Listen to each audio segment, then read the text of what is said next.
Is Seth Rollins the hero of WrestleMania weekend or what?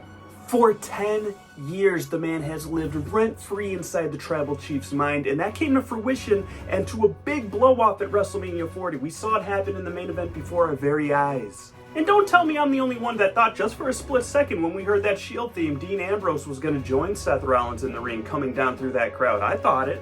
No, the tag match on night one didn't go as planned, okay? Granted. No, the world title match didn't go as planned for Seth Rollins, but when it was all said and done, the man was true to his word. He was Cody Rhodes' Shield, and he was the deciding factor in what ultimately led to Cody finishing the story. More importantly, how apropos Roman Reigns chose to finish his story rather than end Cody's. It was a terrific main event, full of run-ins, a lot of enemies that the Bloodline has made over the years, and then a random Undertaker appearance. And yes, give it to me, I shot myself into a work, so to speak, thinking that that Taker spot would belong to Stone Cold Steve Austin. But nitpicks aside, I gotta salute Cody Rhodes. He's finally finished the story. That was one of the most feel-good endings to a WrestleMania I can remember in recent times. Right up there with Daniel Bryan, right up there with WrestleMania 20, right up there with WrestleMania 10. We're continuing the 10s tradition, aren't we? And WrestleMania 40 did not disappoint. Here's to you, American Nightmare.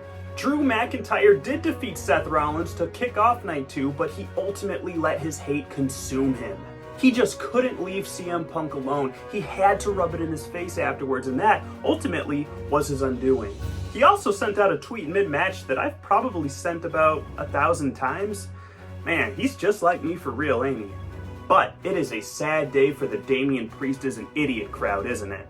All those times he tried to give the briefcase to a timekeeper or referee only to stumble and fumble or botch the cash in or slip and fall on a banana peel or take way too long to declare his intentions. It all mattered. It was all leading up to this moment. It was all intentional. Damian Priest is a genius. He picked the most opportune time to cash in. That's what he did, baby. The grandest stage of them all. And now that cash in will live in infamy forever. At 666 days, the big bad Gunther finally went down. Now the Gable crybabies, as I like to call them, are upset, and maybe rightfully so. After all, the guy who could not even defeat Johnny Knoxville ended up dethroning Gunther for the IC title. But hey, that was a great match. For me, it was the feel-good story of the night. Sami Zayn, a guy who was red hot at this time last year, and people thought maybe he should have been the one to dethrone Roman Reigns, ends up dethroning another record-breaking champion. I just think that's fitting. And yes, shout out to that brainbuster. That was phenomenal work by Sami Zayn and Gunther, because that is just as hard to take as it is to deliver. I would also be remiss if I did not mention the cool camera shot for Sami Zayn walking out through the crowd into the ring. That was just as good as the match, in my opinion. In front of 75,000 screaming Bayley maniacs, Bayley and Io Sky had a hell of a match. Just fantastic work.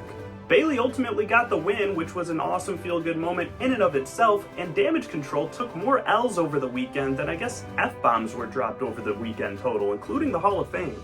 Don't get me wrong, I love a good F-bomb every now and then, but I also want to, have audio during my PLEs.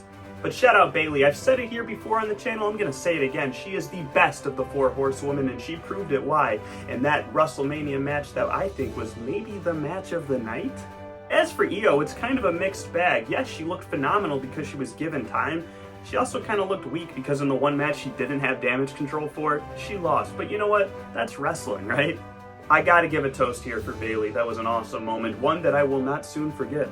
For your main event minute in this new undisclosed location, this is Jajota Sky signing off. Until next time, guys, take care.